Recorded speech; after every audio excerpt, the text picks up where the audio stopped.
welcome back to another video here on Jade Lilly Crochet. In this video I'm going to be doing a tutorial which will show you a variety of different methods to join your granny squares. So you can use this if you're making a blanket, or you're making a cushion, or a bag, or a cardigan, or a poncho, or pretty much anything that requires you to join squares. It doesn't have to be a granny square, it can be any square that you have. These methods will work regardless. So to do this tutorial you will need to have your squares. I've got some traditional looking granny squares and some solid granny squares. I will leave links to the tutorials for these squares in the description box below this video, but as I say, you can use whichever squares you like. So if you already have some, then that's absolutely fine. Different methods that I'm going to be showing you in this tutorial are the slip stitch method, the single crochet stitch method, and the chain stitch method. A crochet hook. I have a 3.5mm crochet hook here. You also need to have a pair of scissors, a darning needle, and your chosen yarn. These are both Stylecraft double knit yarns. This one is the tomato shade, and this one I think is the stone shade, but I'm not entirely sure. I've lost the label for this one, but you can use whichever size hook, whichever yarn that you like. It is entirely up to you. So the very first thing that you want to do with your granny squares is make sure that you have them both laying with their right sides facing up. So these are the right sides of these squares, and if I turn them over, you can see that there is a difference between the right side and the wrong side. So make sure that you have them right side facing up. So the very first thing that you want to do with the right sides facing up is gently push these squares together so that the wrong sides are facing each other. So once you have your squares laying on top of each other in the correct manner, we are going to attach the yarn that we are using to make the joining stitch. So the first thing that I want you to do is insert your crochet hook into the corners of each square. So in through the front and out through the back, and then take your joining yarn, leave a tail for stitching in and weaving at the end, pull it through and make a slip stitch like so. So this join is going to be made up entirely of slip stitches, and it is going to look quite flat at the end. If you do not want it to be flat, if you want it to be quite defined so that you can see the stitching, then you are going to have to insert your hook into a different place to get a different look. So you can insert your hook into the front loop of the front square and the back loop of the back square, and that is going to make this stitch look very defined, and it will almost frame your squares. So if you want that look, you can go ahead and do it in those loops, which is the front loop of the front square and the back loop of this square, and it is just the same all the way along. I am going to be showing you a slightly different way of doing it, and we're going to be inserting our hook into the back loop of the front square and the front loop of the back square, and this is just going to make the stitches sit nice and neatly in between the squares, and it will make it quite flat. So insert your hook into the back loop of the very first stitch that we can see, which is here, and then we're going to go into the front loop in the back square. So find our first stitch, which is this one here where my hook is, and we're just going to go into the front loop only, like so, and we're just going to make a slip stitch. But first, actually, just bring your tail over so that it's trapped inside the stitches. Do a slip stitch, which means that we're just taking our yarn right the way through, like so. So going straight on to the next stitch, we are going to go into the back loop of the front square, which is this one. Can be quite tricky to get this right, so if you need to use your fingers to manipulate the yarn, then just go ahead and do that. We're going to go into the front loop of the back square, which is this one, and just make a slip stitch. So we'll just pull that yarn right the way through into the back loop of the front square and the front loop of the back square and make a slip stitch. So I'm going to try and do a close-up so you can see exactly where I'm inserting the hook. So the stitch is here, you can see it. This is the front loop here where my crochet hook is, and this is the back loop here. Kind of looks like a V. If you hold it like this, it kind of looks like a V shape. So we are inserting our hook into the back loop only. So we're ignoring this front loop and just placing our hook into the center of the stitch and coming out of the back end like so. And exactly the same with the back square, we're going into the front loop. So we're inserting our hook underneath the stitch, but we're coming out through the center of the stitch. And we're just going to go ahead and make a slip stitch and just continuing that right the way down. Back loop of the first square, front loop of the back square, slip stitch.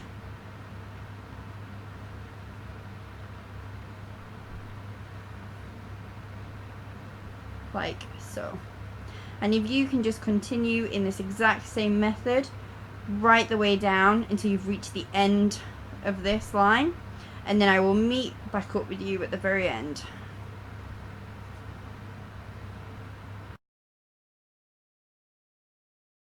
So I am coming up to the end.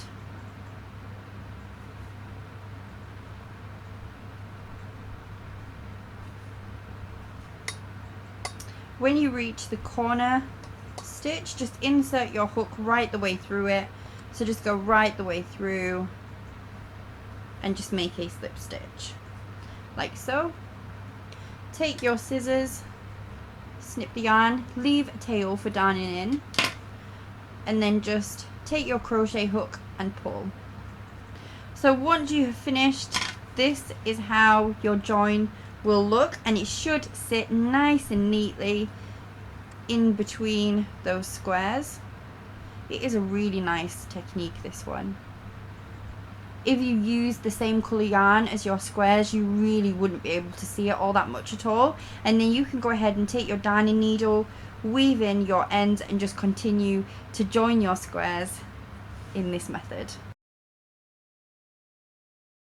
So the next join that I'm going to be showing you is the single crochet stitch join, and you want to be holding your squares together in exactly the same way that we did with the previous join. So have your squares with the right sides facing up. With the traditional granny squares, it's often a little bit trickier to see which side is the right side and the wrong side, but at the minute these are both right side facing up. If I turn this one over, you can see that there is a little difference, albeit it's a subtle one, but it is there. So just make sure that you have the right sides facing up and they are the same sides facing up. If you had the wrong sides facing up, it actually wouldn't make that much of a difference, but just make sure that they're both the same side facing up. And then again, you want to just push your squares together like you did previously, so that the wrong sides are facing together, and that is how you want to stitch them. So insert your crochet hook into the corner pieces, and we're going to join our yarn in exactly the same way as we did previously, leaving a tail for weaving in at the end. So take your yarn, bring it through, make a slip stitch. This time, however, we are going to chain one, and that's because this is going to be a row of single crochet stitches, and that chain one just gives us the correct height that we need. As we did with the previous join, it is going to make a difference where you place your stitches. You can do them in different loops and achieve a different look, just like with the slip stitch. So if you wanted this to be more defined and look like a framing of the square, then do go inside the front loop of the first square and the back loop of the second square, and that will make it more defined. It will be raised. I actually think that look is absolutely gorgeous. I have a huge granny square on the back of my sofa, and I do have it with this single crochet stitch raised so that each square has a frame, and it is absolutely gorgeous. I'm going to show you how to get a more flat look, however, but you can do it that way if you like. But with this one, we are going to again just go into the back loop of the front square and the front loop of the back square. So if we go into the back loop of the front square and the front loop of the back square, but instead of doing a slip stitch this time around, we're going to do a single crochet stitch. Make sure that your tail is over in this direction so that we're covering it with our stitches, and then just go ahead, yarn over, pull through, 2 loops on the hook there now, yarn over, pull through both of those. That's our first single crochet stitch. So into the back loop of the front square, front loop of the back square, single crochet. So similar to the previous one, but we're doing a single crochet instead of a slip stitch. Single crochet. So when we reach the chain space, which is this bit in between our granny squares, if you've done a solid granny square or you've bordered your traditional granny squares, then you won't have this chain space, but I do. So I am just going to go into the back loop of the chain. It is going to be a little bit tricky, so I'm going to get my fingers in there so I can move the yarn if I need to. And then the front loop of the back square, like so, and just make a single crochet. Again, into the back loop, and then the front loop, single crochet. Back loop, front loop, single crochet. I'm going to let my tail fall now, and I will darn that in at the end with a darning needle just so it's nice and secure. Back loop and front loop. So you just want to continue going all the way to the end of your square, back loop of the front square, front loop of the back square, and then a single crochet, and I will meet up with you when you get to the end here. So just pause the video now and I will speak to you soon. So once you have reached the end of the row, again you just want to insert your hook right through the corner pieces and just make a single crochet stitch. Take your scissors, leave a tail for darning, and then just pull your crochet hook just to finish off there. When you open up your square, this is the look that you will get. And again, if you were using the same colour as your granny squares, this one wouldn't be very visible at all. It would be slightly more visible than the slip stitch join, but really not very visible at all. This used to be my favourite go-to method, but like I said, I would stitch it in the front loop of the front square and the back loop of the back square, which would make this bit really tall and defined. But this stitch, I think, is an absolutely gorgeous stitch to use to join your squares.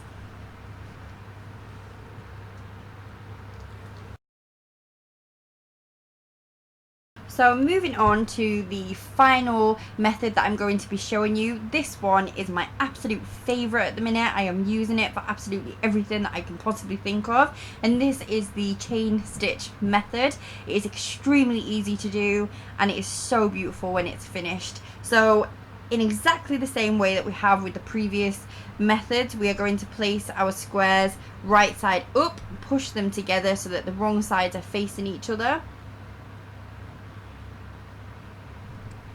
like so. And once you have your squares laid on top of each other in the correct manner, we are going to join our yarn. So the difference between this method and the other methods is that we are just going to join our yarn to the front square. So place your hook into the corner of the front square, take your yarn, just like with the previous ones, we are going to take our yarn, pull it through and make a slip stitch. So I'm going to leave this tail here, and I am going to take my darning needle and weave that in nice and tightly at the end. But for the time being, the first thing that I want you to do is chain 2, like so. And then we are going to place our hook into the back square, into the corner piece, and just make a single crochet stitch, like so. Moving on from this, I want you to chain 2, and then on the front square we are going to skip the first stitch, skip the second stitch, and do a single crochet stitch into the third, like so. Chain 2, go into the back square, skip the first stitch, skip the second stitch, and do a single crochet in the third. Chain 2, going back to the front square, skip 2 stitches, 1 and 2, and do a single crochet in the third. Chain 2, go into the back square, skip 2 stitches, 1 and 2, and go into the third with a single crochet. Chain 2, going back to the front square, do a single crochet into the third stitch. So skip 1, skip 2, and do a single crochet, like so. Chain 2, go into the back stitch, skip 2, and go into the third. And you are going to continue in the same manner right the way until you reach the end. So just pause the video here and I will meet back up with you there. So I have reached the end now. I have a single crochet into the corner of the front square, but no single crochet into the back as of yet. So I'm just going to chain 2 and then work a single crochet into the back as well. And then take my scissors, snip it, leaving a tail for darning in, and then just pull my crochet hook. When you open this up, I hope you can see it clearly. This is my absolute favourite join at the minute. I am so in love with it. In fact, I am making a blanket myself. I will show you the joins.